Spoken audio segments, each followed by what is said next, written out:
জুলাই হত্যা মামলার অভিযোগে গ্রেফতারকৃত আসামি কন্টেন্ট ক্রিয়েটর তৌহিদ আফ্রিদির জামিন নামঞ্জুর করে 5 দিনের রিমান্ড দিয়েছেন আদালত। ঠিক কী কারণে জামিন না পেয়ে রিমান্ডে যেতে হচ্ছে আফ্রিদিকে, বিস্তারিত থাকছে ডেস্ক রিপোর্টে।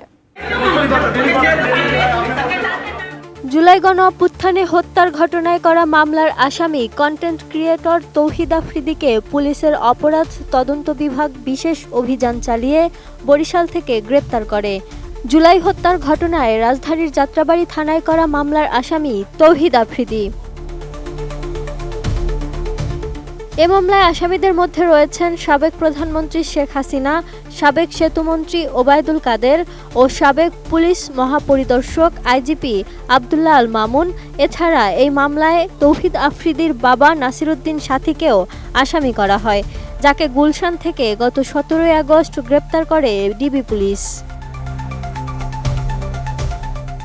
এবার বৈষম্য বিরোধী আন্দোলনের সময়ে রাজধানীর যাত্রাবাড়ী থানার আসাদুল হক বাবু হত্যা মামলায় এই কন্টেন্ট ক্রিয়েটরের 5 দিনের রিমান্ড মঞ্জুর করেছেন আদালত। 25 আগস্ট পুলিশের করা আবেদনের শুনানি শেষে ঢাকার মেট্রোপলিটন ম্যাজিস্ট্রেট সারা ফারজানা হক এ রিমান্ড মঞ্জুর করেন। নোভা এলইডি টিভি, ঝকঝকে ছবি, নিখুঁত শব্দ, 5 বছরের ওয়ারেন্টি। নোভা মানে সঠিক মান, নিশ্চিত সেবা। 25 আগস্ট বেলা 2টা 25 মিনিটে তাকে ঢাকার চিফ মেট্রোপলিটন ম্যাজিস্ট্রেট আদালতে আনা হয়। বিষয়টি নিয়ে মামলার তদন্ত কর্মকর্তা সিআইডির একজন পুলিশ পরিদর্শক জিজ্ঞাসাবাদের জন্য তাকে 7 দিনের রিমান্ডে নেওয়ার আবেদন করেন। শুনানির সময় এজলাসে তোলা হয়েছিল আফ্রিদিকে, তবে তার আইনজীবীরা রিমান্ড বাতিল ও জামিন চেয়ে আবেদন করেন। পরে উভয় পক্ষের শুনানি শেষে আদালত তাকে রিমান্ডে জিজ্ঞাসাবাদের অনুমতি দেয়। আফ্রিদি তার বিরুদ্ধে মামলার এজাহারে বলা হয়েছে, বৈষম্য বিরোধী আন্দোলন চলাকালে গত বছরের 5 আগস্ট যাত্রাবাড়ী থানাধীন পাকা রাস্তার ওপর আন্দোলনে অংশ নেন মোহাম্মদ আসাদুল হক বাবু নামের কেউ একজন।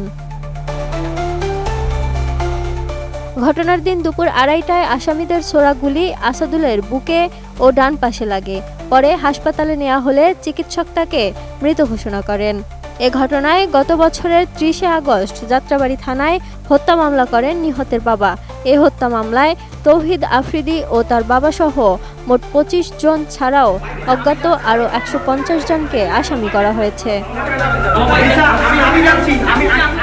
Desk report, ATN news.